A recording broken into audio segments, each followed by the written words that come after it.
Limite, d'ailleurs, c'est... Allez, ça tourne. Racontez-nous un petit peu comment est démarré le Gilet jaune ici, à Saint-Macaire. Le 17 novembre, hein, comme tout D'accord. le monde. D'accord. Donc au départ, on était sur les grands ronds-points là-bas, péage surtout. Oui, j'ai On vu avait ça. Une cabane. Ouais.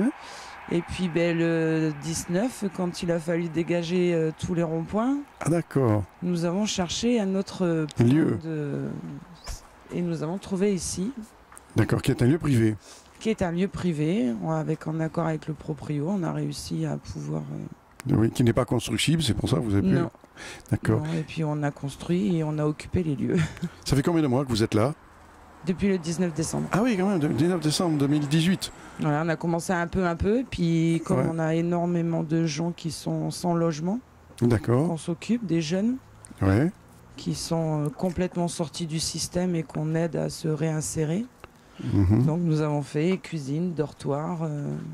Donc c'est un lieu qui permet des gens qui sont à la rue de les mettre à l'abri. Oui, Et de les... Donc le préfet n'a pas, parce qu'on va parler de cette fameuse triste expulsion qui plane au-dessus de vos têtes, les gilets ça. jaunes, l'épée Damoclès qui est au-dessus de vous et qui fait que si jamais ce lieu est supprimé, démantelé, ces jeunes vont se retrouver à la case départ à la rue. c'est ça. Donc on peut dire à l'opinion publique que ce lieu devrait rester puisque ça gêne personne. C'est pas seulement un lieu de lutte, c'est aussi Oui. un lieu où on fait énormément d'actions sociales, Ouais. de jeunes et autres, de gens qui n'ont pas de situation, qu'on aide Mhm. à faire aussi des papiers, remplir les frigos. Oui. On aide énormément de personnes, donc c'est un lieu assez important aujourd'hui. Ce n'est pas qu'une cabane de gilets jaunes. D'accord, tout à C'est un lieu fait. social. C'est un lieu social. Comment se passe avec les élus de Langon, enfin de Saint-Macaire? Comment ont-ils réagi quand ils ont vu ce lieu? Est-ce qu'ils ont approuvé? Est-ce qu'ils ont dit bah oui? Non, pas du tout. Non, Ah d'accord. on Et fait peur. Ah d'accord, oui, c'est vrai, oui, c'est vrai. Oui, fait peur. les gilets jaunes, ils font peur, mais c'est pas des sauvageons quand même. Oh bah non, étant donné que justement on aide énormément de gens. Oui, On a aussi un marché citoyen, donc on aide aussi les producteurs locaux ouais, qui sont malheureusement pas beaucoup aidés par l'État. ouais, Donc grâce à nous, ils ont un emplacement gratuit ouais. Oh, où ils d'accord. peuvent exposer toutes les semaines leurs produits et ainsi favoriser le circuit court. Ah oui, ça c'est une bonne chose. Donc quelque part, les Gilets jaunes ont créé un lieu pour que les agriculteurs qui n'avaient pas de lieu difficile, avoir des lieux, un lieu où ils peuvent, les gens passant peuvent s'arrêter, prendre des produits et vendre leurs produits de l'agriculteur au consommateur quelque part. Voilà, directement. Ça évite les intermédiaires et au moins eux ils arrivent à vivre avec leurs produits. Ils sont là tous les mercredis. Tous les mercredis de 16h à 20h. D'accord. Et là, exceptionnellement, le 17 juillet, on va faire une nocturne. Ouais. Oui. Oui, bon, tous les mercredis, ils sont là. Et il y a quand même le 17 juillet, il faut le rappeler, de 18 à 23h, il y a quand Il y même aura une nocturne avec des animations musicales. des concerts. Ça y est, on a passé le message sur Facebook. Ça y est, votre publicité est partie sur Facebook. Voilà, on n'a pas perdu de temps, puisqu'on va essayer de continuer à vite mettre ça en ligne pour que les gens puissent venir. Le 17, venez nombreux voir, et puis peut-être Et aussi... soutenir nos producteurs locaux plutôt que d'aller dans des grandes surfaces. C'est vrai, c'est vrai. Quand ils montent les grandes surfaces, parce qu'avec tout ce qu'ils ont augmenté, je crois que ça va leur mettre un petit coup d'arrêt de voir qu'avec tout ce qui a augmenté, parce que le but des Gilets jaunes, c'était le pouvoir d'achat, la situation difficile des fins de mois. Je crois que c'est ça qui a démarré les Gilets jaunes et qui Oui. tient le choc. Beaucoup, je dirais pas beaucoup plus, mais c'était notre façon un petit peu. Il y a eu Nuit debout l'année dernière en 2017. Là, c'est les Gilets jaunes en 2018-2019, en espérant que ça va continuer et que Ça va véritablement. continuer. Oui, ça, malgré que peut-être on espère que ce lieu va rester, malgré que ce lieu sera. Mais après, je vais vous dire un truc, Oui. c'est un peu le même système que les Restos du Cœur. Oui. Les Gilets jaunes devraient disparaître, au même titre que les Restos du Cœur. Le jour où on disparaîtra, c'est que les gens ne vivront oui. plus dans la misère. D'accord. Tant qu'on vivra dans la misère, on sera là. De la misère, les gilets jaunes seront là. Tant que nos droits ne seront pas défendus, on sera là. Tant qu'on n'aura pas une démocratie directe, on restera.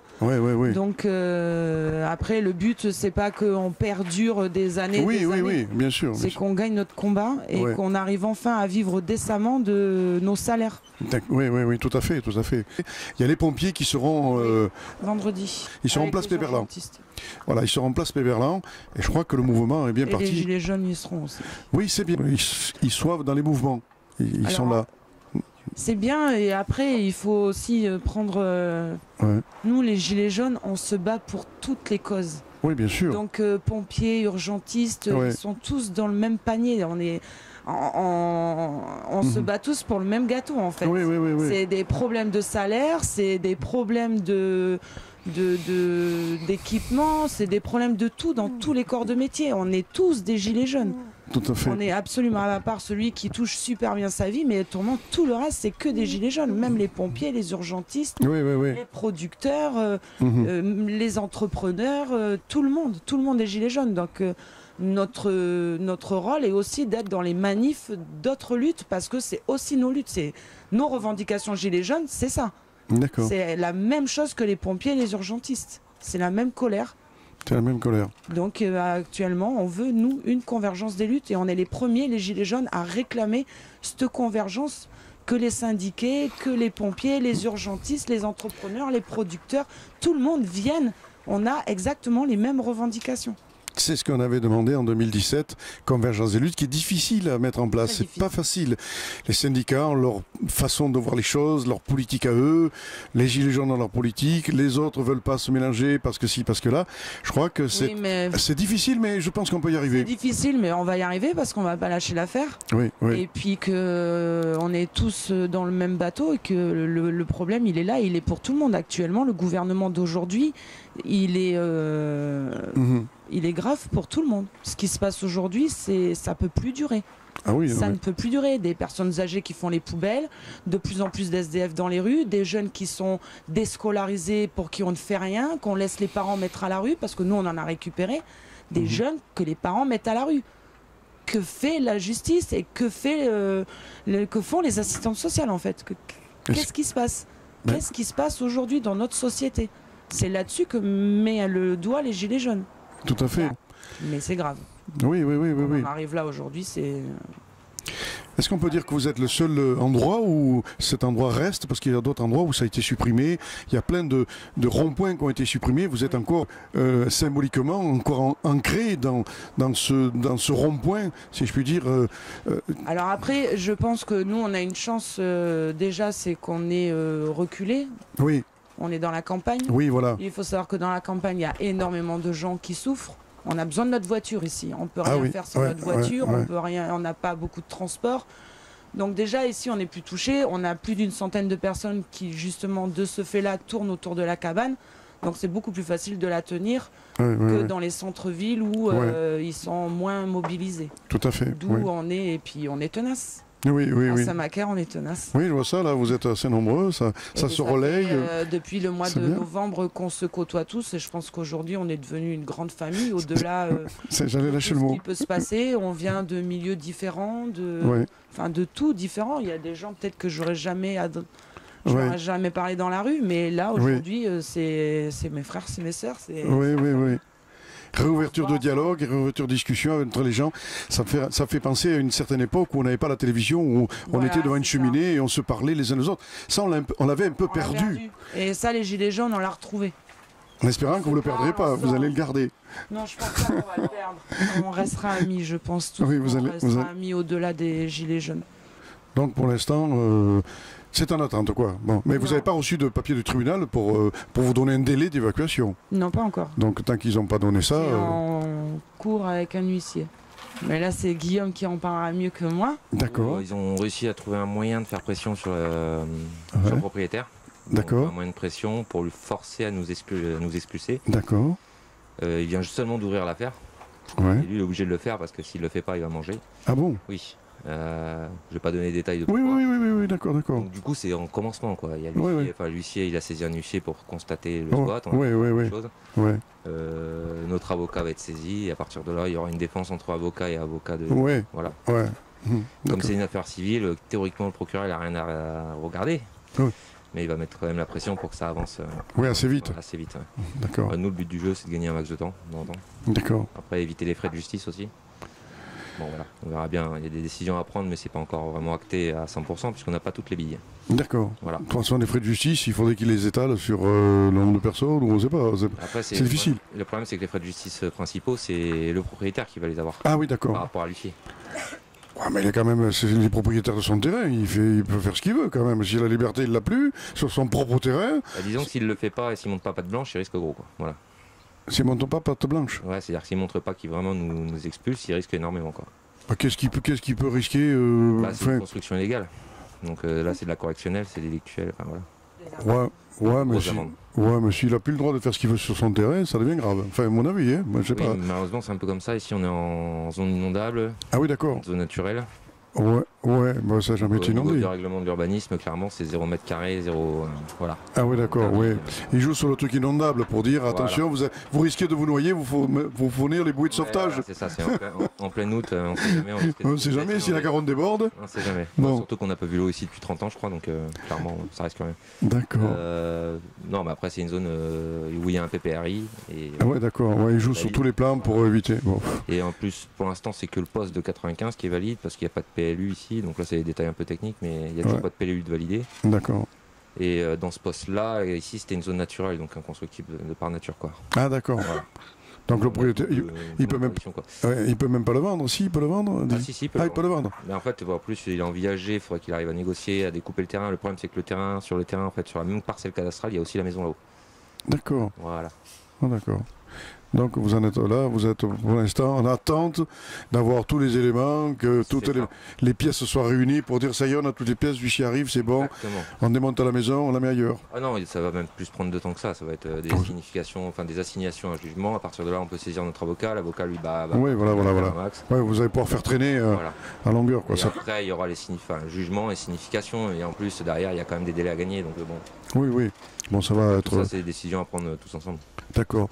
Donc il faut quand même alerter l'opinion publique pour que les gens viennent nombreux vous rencontrer, vous voir, puis peut-être vous soutenir, et puis vous apporter des choses. Comment ça se passe? On vous apporte de quoi manger, de quoi? Oui, voilà, on a beaucoup de dons quand même. Vous avez beaucoup de dons, d'accord. Donc les gens peuvent apporter. De moins en moins avec le temps, mais pour l'instant on manque pas quoi. D'accord. Et on appelle aux dons bien sûr à venir partager même un repas avec nous. D'accord. Apprendre à nous connaître tout simplement. Oui, c'est vrai, oui. Moi j'apprends à vous connaître. Parce que paraître sauvage, mais en fait c'est pas grave. Non, ça va, j'ai été reçu bien comme il faut. J'ai montré patte blanche, je me dis c'est bon, tu peux rentrer.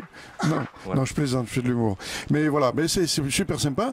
Bon, qu'est-ce qu'on pourrait rajouter? Est-ce que vous voulez rajouter quelque chose? Oui, le samedi, parlons-en de ce fameux samedi 17 là. Montrons l'affiche. Voilà, l'affiche est là. Ah, voilà, Voilà, l'affiche elle est là. Et puis alors le 17, il y a un concert, il y aura des agriculteurs qui viendront vendre leurs produits jusqu'à 23h. C'est vrai. Ça me fait penser un peu sur la côte, un peu sur du côté de la Cano, tout ça. Ils font des trucs comme ça, avec des gens qui viennent vendre leurs trucs. Bon, mais là, ça sera sur Saint-Macaire, à la sortie de Bordeaux, en allant sur Langon, pour ceux qui ne savent pas où c'est. Et puis de venir rencontrer les Gilets jaunes, discuter avec eux, apporter des choses, apporter tout ce que vous pouvez. Ce qu'ils ont besoin, écoutez, on est là dans une solidarité de partage. Et puis de parler d'eux. Voilà, on est venu vous présenter, parler un petit peu de vous et puis de vous donner la parole. Notre objectif, c'est de donner la parole aux gens. Voilà. On vous attend tous le mercredi 17 juillet avec un super marché nocturne, avec des producteurs superbes. Dans une superbe ambiance et tout est superbe. Voilà. Et le 17, venez nombreux le 17. Voilà, venez nombreux, venez rencontrer les producteurs et les Gilets jaunes. De 18h à 22h. À 23h. Ou 23h, voilà, 23h, pardon. Voilà. 22, 23. Oui, 23. 18h à 23h. Et on vous attend nombreux, nombreuses pour venir faire la fête. Avant que ce lieu ne parte. Mais je ne pense pas qu'il parte. On va se battre jusqu'au bout. Ils vont se battre jusqu'au bout pour que ce lieu reste. Merci Stéphanie, c'est gentil. Gilets jaunes, quel est votre métier? Voilà, même le chien il a fait aou aou aou. Il a envoyé le toutou. Merci Stéphanie, c'est gentil.